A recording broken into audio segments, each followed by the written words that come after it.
Good morning, everyone. Today is Thursday, November 26, 2020. And again, the Lord has granted us this new day. Let's begin the day with Him. Let's begin it also in His presence. And that is why we're here today. We pray, we express our gratitude to Him, and we get to listen. We get to listen to His instructions today. Our reading for today is Proverbs 26 and Hebrews chapter 11 to 13. And this morning, I'd like to talk about what does faith look like? What faith looks like. Um, we have heard that faith moves mountains. Um, we have heard that faith builds, and faith built empires. Faith, like in a practical sense, built the Great Wall of China. Faith and hard work, believing that it is possible. Faith built Rise to Races in Ifugao. Faith has done a lot of things. Um, and we could read from even from the scriptures, men who exemplified faith, men and women who demonstrated how faith looks like. I call them heroes of faith. Without faith, it's very difficult. It's very difficult to realize visions and dreams. Of course, we get to see a vision for a better, brighter tomorrow. Of course, we get to see dreams in our minds. But then we have to believe that these dreams and visions can be converted to reality. We have to have faith. Without that, we would not be motivated to work each day. We would not be motivated to find ways because we do not believe. Napoleon Hill said na whatever the mind conceives and believes, faith, belief, reliance, these are three different words, but in English, but it's only one word. It's, um, in Greek, it's pistis. It's faith. It's so I cannot we cannot say I faith in you. You cannot do that. So I say I believe, I rely. I believe with all my heart that these dreams that I have can be converted to reality. And I set myself apart. I work hard until this dream, this vision will be converted or can be converted to reality. And so let's talk about that today. Now, as we read Hebrews chapter 11 and 12 and 13. Um, Even in our relationship with God, without faith, we cannot please God. So, what is faith? No? The Bible reminds us and defines for us what faith is. Hebrews chapter 11, verse 1 and 2. Now, faith is confidence in what we hope for and assurance about what we do not see. And this is what the ancients were commended for. So we say faith is the confidence, the assurance, is the confidence that what we are hoping for is actually exists. Now, what I am hoping for actually exists, and even if it's still very future.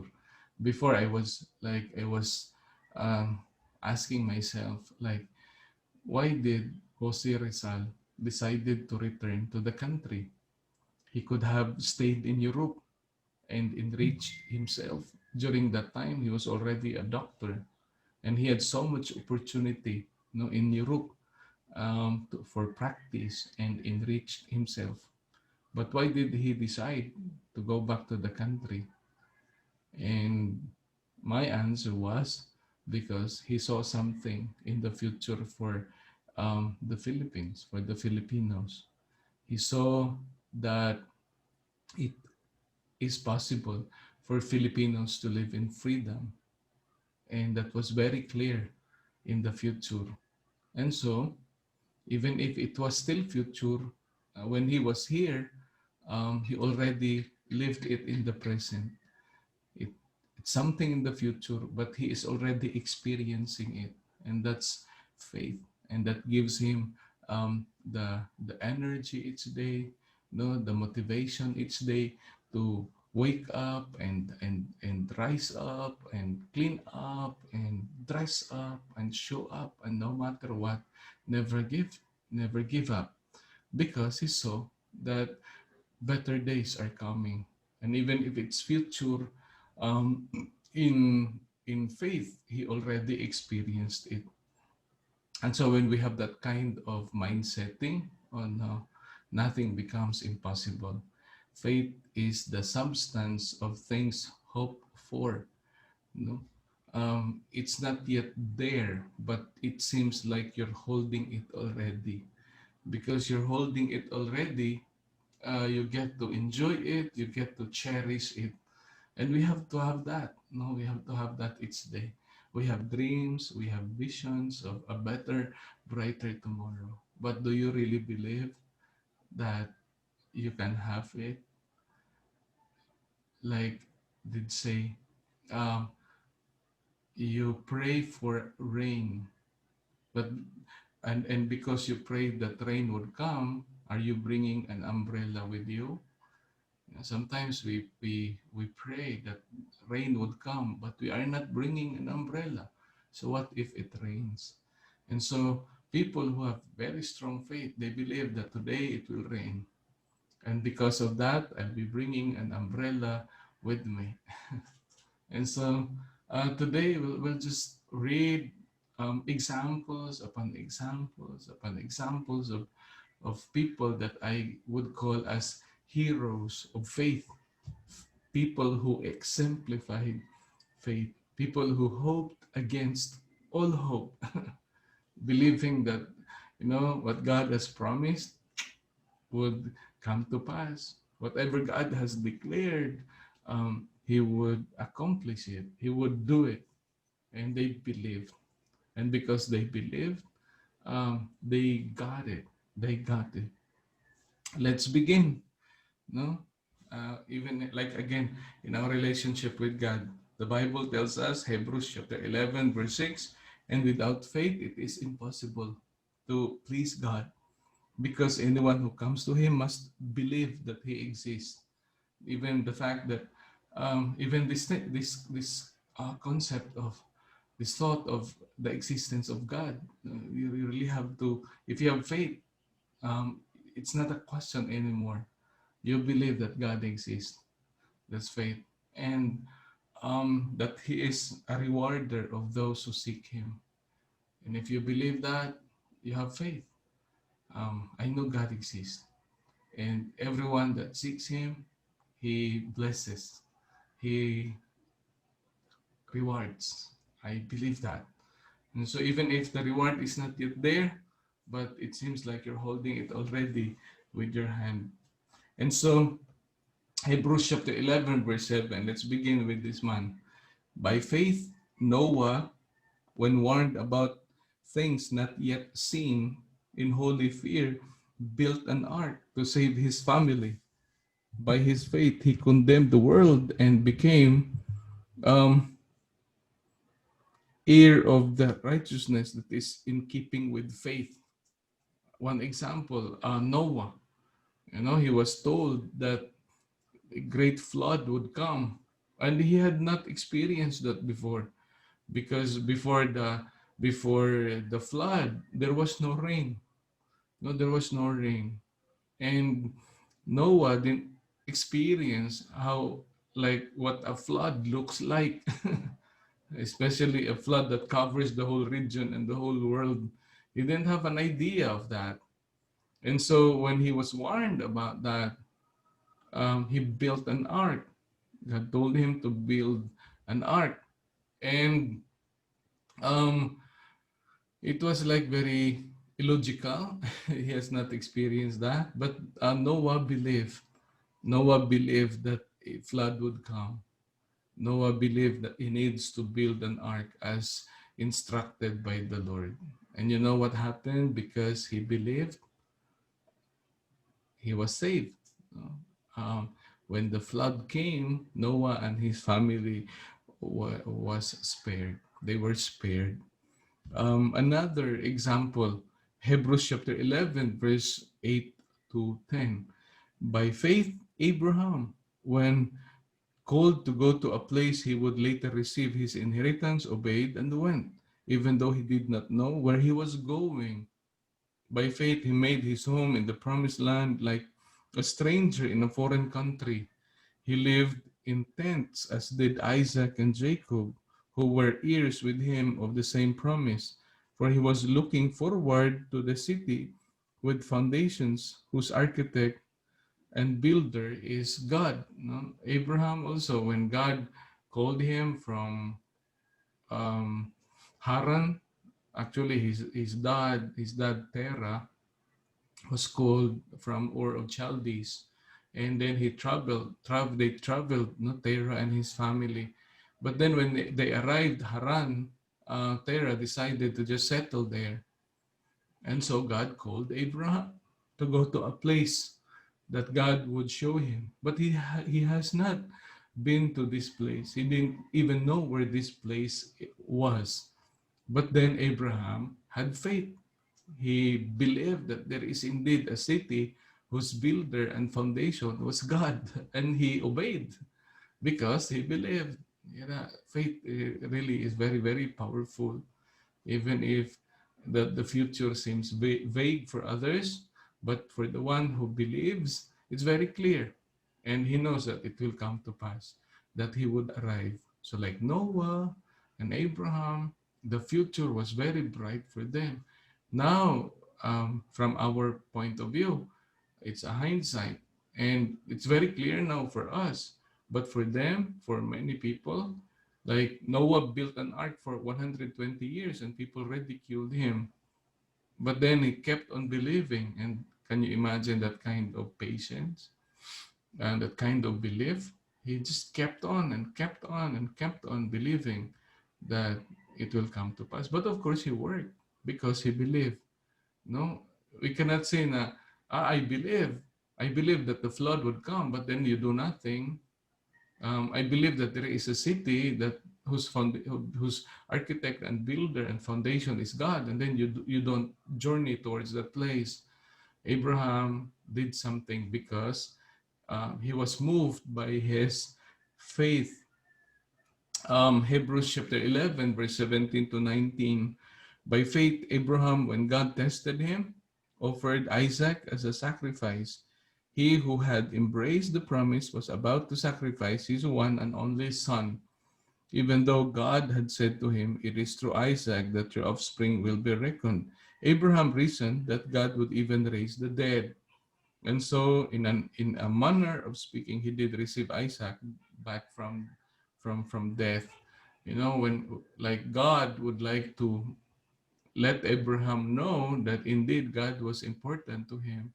So he asked Abraham, Abraham, come, go to Mount Moriah, and then offer your son, your only son Isaac, there at the mountain as a um, burnt offering.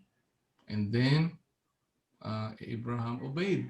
Why did he obey? Because he believed that even if God has made a promise that he would be the father of multitude, that his children would be as many as the sun in the sky, as the stars in the sky and the sand on the seashore, um, if he would offer his son Isaac, God would still raise him back again from the dead. That's what he believed, and that was why he was willing. He was willing to do it because he believed. And Abraham indeed exemplified faith.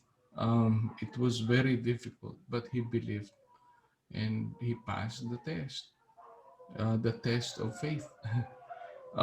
Hebrews chapter 11, verse 23. By faith, Moses' parents hid him for 3 months after he was born. because they saw he was no ordinary child, and they were not afraid of the king's edict.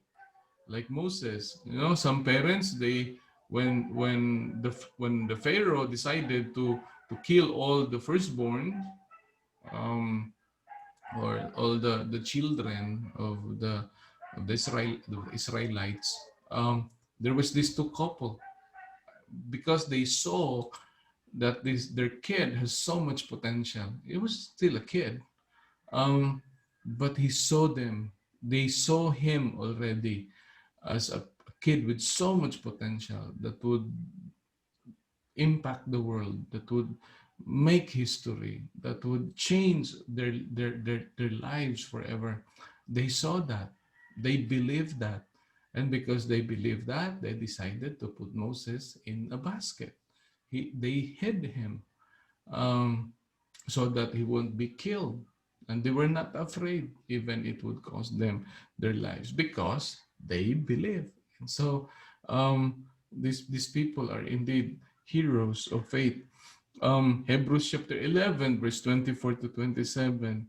By faith, Moses, when he had grown up, refused to be known as the son of Pharaoh's daughter. He chose to be mistreated along with the people of God rather than to enjoy the fleeting pleasures of sin. He regarded disgrace for the sake of Christ as of greater value than the treasures of Egypt, because he was looking ahead to his reward. By faith, he left Egypt, not fearing the king's anger. He persevered because he saw him who is invisible. You know, um, Moses had an encounter with God through that burning bush, and God told him something, that he would deliver his people and he would bring them to a land um, that flows with milk and honey, a land that is flowing with milk and honey. It's a wonderful land. And Moses believed that. Moses believed what God showed him, like it was even just in an imagination. And it's something future, no? But then for Moses, it's real. It was so real. And so, choosing between that land and Egypt, he decided to choose the promised land. And he indeed led God's people out of slavery from Egypt because he believed. That's how powerful faith is. When you begin to see something, hear something, and you believe that with all your heart, you'll be moved. You'll be moved to do something until that vision or dream would become a reality. That is why it's very, very important even to see a vision for ourselves. How do you see your life in the next 3 to 5 years? If God would so allow you to continue to live, how do you see your family? How do you see your community? How do you see? What is it that you'd like to build? Have you do you see it in the mind that it is already in completion? Yeah. Even here at the facility, we ask, what if you decide to stop? What if you decide to stop using? What do you think your life would look like 3 to 5 years from now? I'm not asking you to stop, but what if you decide to stop? I'm not even asking you to make a decision, but what if you make that decision to stop? What do you think your life would look like? And then, do you really believe that it would come to pass? Yes. And the moment a person believes, then he can begin to do something. And then you'll just be amazed. He'll work hard and work hard and work hard because he saw something on the horizon. He saw something in the future. And it's a wonderful thing. And so Moses was like that. He saw a city just like Abraham, a nice, a wonderful city. It's indeed a promised land, a land that flows with milk and honey. He believed that. Hebrews chapter 11, verse 29 to 34. By faith, the people passed through the Red Sea as an on dry land. But when the Egyptians tried to do so, they were drowned. By faith, the walls of Jericho fell after the army had marched around them for 7 days.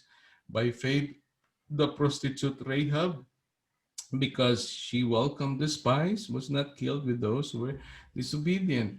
And what more shall I say? I do not have time to tell about Gideon, Barak, Samson, Jephthah, about David and Samuel, and the prophets who through faith conquered kingdoms, administered justice, and gained what was promised, who shut the mouths of lions, quenched the fury of the flames, and escaped the edge of the sword, whose weakness was turned to strength, and who became powerful in battle and routed foreign armies.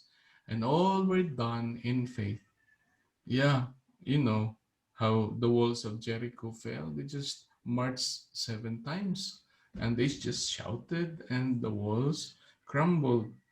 And like we've heard about Gideon, the power of the 300, the 300 men who overthrown a kingdom, a nation, Barak, Samson, and the strength of Samson, Jephthah, David, how David killed a lion, how he was able to kill Goliath. All of those were done in faith. They believed in their mind that it is and it was possible. And indeed, it became possible. They conquered kingdoms because they believed. They administered justice because they believed. Um, they gained what was promised because they believed. They shut the mouths of lions just like Daniel, because he believed. He believed that God is more powerful than the most powerful emperor in the world. And God's army is more powerful than the most powerful empire in the world.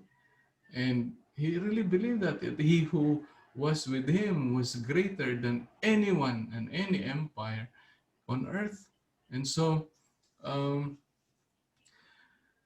because of that, he didn't waver. And so, a lot, and I don't have time, like what the writer have said. What more shall I say? I do not have time to tell about all the great and faithful men. Some faced jeers and flogging, chains and imprisonment. Others were mocked because they believed. But then, look at what had happened to them. And therefore, because of all of this, Hebrews chapter 12, verse 1 and 2. Therefore, since we are surrounded by such a great cloud of witnesses, just like these heroes of faith are already in at the grandstand, and today we are still running the race. They have already arrived at the finish line, but us, we're still running the race. We're still in the fight. But one good thing, they're at the grandstand. They are at the bleachers. They're cheering for us. They're reminding us, hey, come on, keep on believing.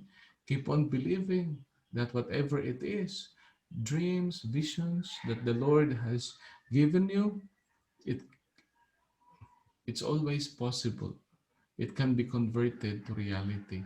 Just keep on running. Never give up on your dreams. Never quit. Never stop. Just keep on and keep on. Even if it's so hard, just keep on. Believe, believe, believe that even how impossible in the eyes of others to do what you have seen in your mind, it is possible. Like we could see a lot of people right now, they experience ridicule, but those who were ridiculed, they're actually the world changers because they're different, they're weird, but then they made a difference. Like now, right now, like Elon Musk, no? Before it was like unimaginable for a private enterprise to send a spaceship in space. A private individual would do that. Even governments are having a hard time, and there you are. You'd say that you'd send a spacecraft um, in space. And right now, it's not even the moon, but Mars. Elon Musk is, focusing his attention in Mars. And other people, they would say, no, that's impossible. He cannot do that. Even governments of the world cannot do that. How much more an individual, a private enterprise. But then if he keeps on believing that, he will. He thought before of cars, no, not run by fuels but electricity. Cars that are, we call that, like automated. You don't need a driver. Um, but I don't know if it works in the Philippines. In the US it works, but here it won't work because um, we do not respect traffic rules. Mabangga mo na din. And right now he's into hyperloop. No? Before, people cannot imagine paying through PayPal, but he saw that. So he was like revolutionary in everything because he believed. He saw a vision. He dreamed a dream and believed that it was possible to convert that to reality. And indeed, it happened. And likewise with us. Do you believe that God exists? And He is a rewarder of those who seek Him. If you believe that, then nothing becomes impossible to you. Begin to visualize something in the future and believe with your heart that it can be converted to reality, that it can not only materialize but be realized. And every day you visualize it, every day you verbalize it. And without you knowing it, it's just a matter of time. It is a reality because you believe. That's how powerful faith is. So let's keep on believing, every day. Even with the people that we're working with, they believe that it is possible for them to break through. Believe that it is possible for them to heal. Believe that it is possible for them to transcend. It is possible for them to live a life that is fruitful and productive, a life that is a blessing, a life that is a solution. If you cannot believe that, then you cannot help them. If you cannot see that, then it won't come to pass. That is why if you're a recovery coach, if you're a helper, a counselor, a service provider, you always believe that change is possible for people. And because you believe that, you talk about that, you speak at that, you demonstrate that in your actions, that you believe that it is possible for people to change. The change is coming and it would be wonderful. We have this what we call a self-fulfilling prophecy. And I believe that. Let's pray, everyone, and just thank the Lord. Our dear Father in heaven, dear Lord, thank you so much, God, again for today and for this wonderful privilege, O Lord, to be reminded of the value of faith.